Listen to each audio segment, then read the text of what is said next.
when you start in No Man's Sky? Or what is your role within this universe? It's an interesting game because actually we'll show like 3 minutes of gameplay like we did at E3. For most games that's enough. You show a racing game for 3 minutes, you've seen everything you need to see, right? But for us, it's like just the start.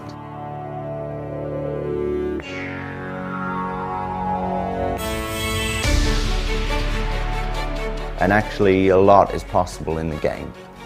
And we don't want to prescribe what people do, right? So we're not going to say this is a game about discovering creatures, or we're not going to say this is a game about killing dinosaurs, or we're not going to say this is a game about flying a ship, or you know, becoming a fighter and a pirate or a bounty hunter or whatever. But loads of those things are possible.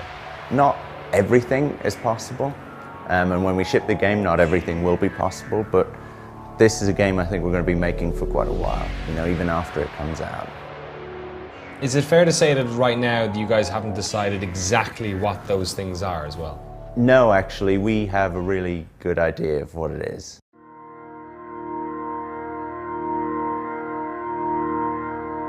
And today we're about to tell you. Welcome back to the next big game, No Man's Sky. On today's show, we're going to detail what we learned about the gameplay in Hello Games' vast universe and unveil new details about how the game might evolve over time. Is there a story? Are there quests? Can I play with others? All questions you've been asking, but all variations on one really simple question. What exactly do you do in No Man's Sky? When the game releases, every player who picks up a pad and plays is going to help us discover a little bit more. And I can't wait. You start at the outside edge of the galaxy. For a lot of people, the simplest way to describe the game, they will be trying to make a journey to the center of the galaxy.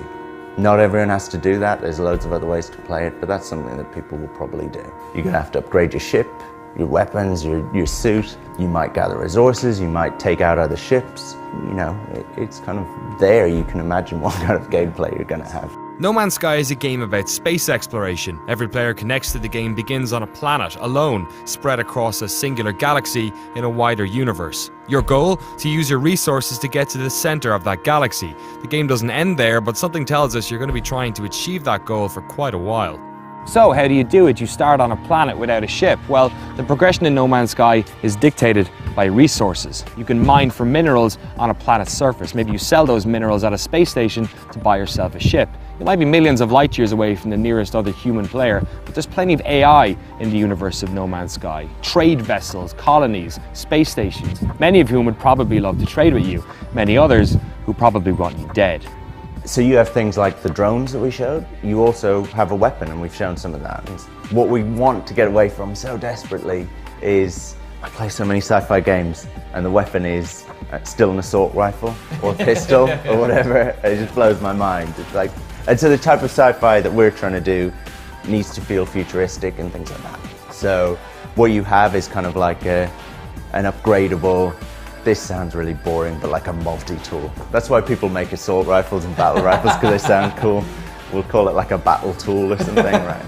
But you can upgrade it in various different ways depending on how you want to play. Say you're mining, or you're more about attacking or being an aggressor or whatever, or scanning, exploring, whatever. You can upgrade it in different ways. You know, we want that to feel futuristic and kind of reasonably powerful, and kind of defines almost like your character in some ways, in that like RPG way, if you want to get into that. And then your suit as well, you upgrade. So you'll upgrade that to have more armor perhaps, or health, or survive longer underwater or in a toxic environment or whatever. So there are, you know, things like that that I guess a core gamer is used to.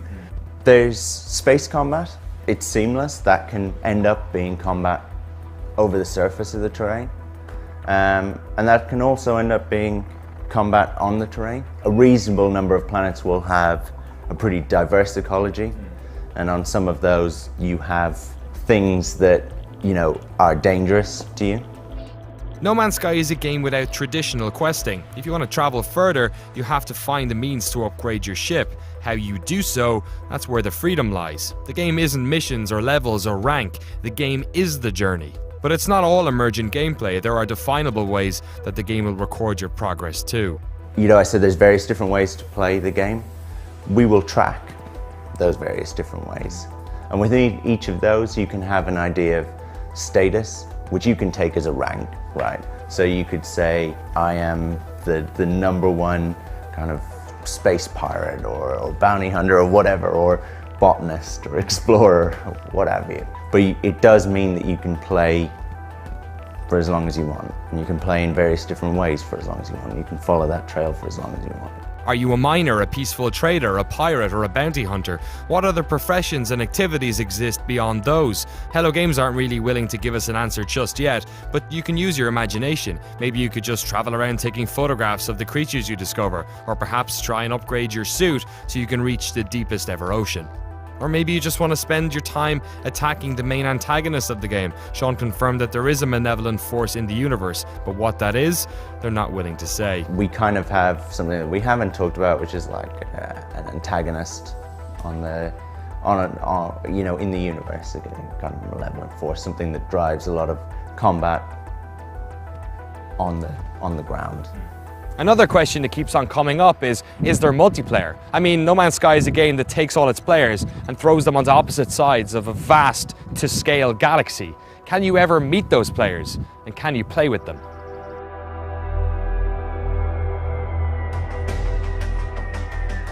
This is not a game about forming a clan or allegiances or whatever, right? But it has some MMO-esque mechanics, I guess. In terms of meeting other people, place is so vast. That's what you can't get across to people. You know, they're like, it starts off all unexplored, the entire kind of universe, and then as each person visits a place, they'll upload that information or visit a planet or whatever. Everyone always asks me, like, after a week, won't everything be kind of discovered? If you took one of our planets, like some of our planets are planet-sized, you know, and you drop 1 million people onto a planet the size of Earth, right? We're still going to be really far apart. So probably even one of our planets won't ever get fully discovered. In the trailer as well, there's you can see, I guess, what you call wingmen, other people with you. Can you talk about what that is? Are they AI that are along? So in the trailer, they were AI. You can cross paths with other players, but it's just not a core component of the game. You're not going out seeking them out or whatever, but it's lovely to play and just see a little touch of, yeah, I'm playing with other people. You and your friends, you know, we're doing the worst possible thing probably. We're gonna fling you out, you know, really far apart. There is this thing which I'm not gonna talk about now, that is a plan for multiplayer and for people to have a more traditional multiplayer experience within the game. And that's something that we'll deal with further down the line. That is exciting, but that is not what's core to the game right now. I'm sure many of you are salivating at the idea of an expanded multiplayer mode, but it's clear Hello Games aren't trying to make a deathmatch game or a MMO, at least not at launch. You'll be able to meet other players, but just how involved those counters will be is still unknown. It seems Hello Games are trying to craft an experience that's at its most powerful played alone.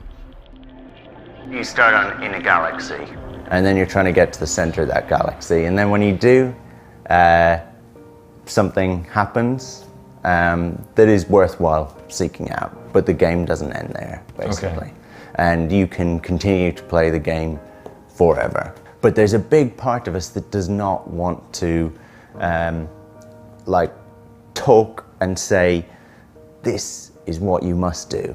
You know, we're going to pour a lot into this game, and we're already pouring a lot into it.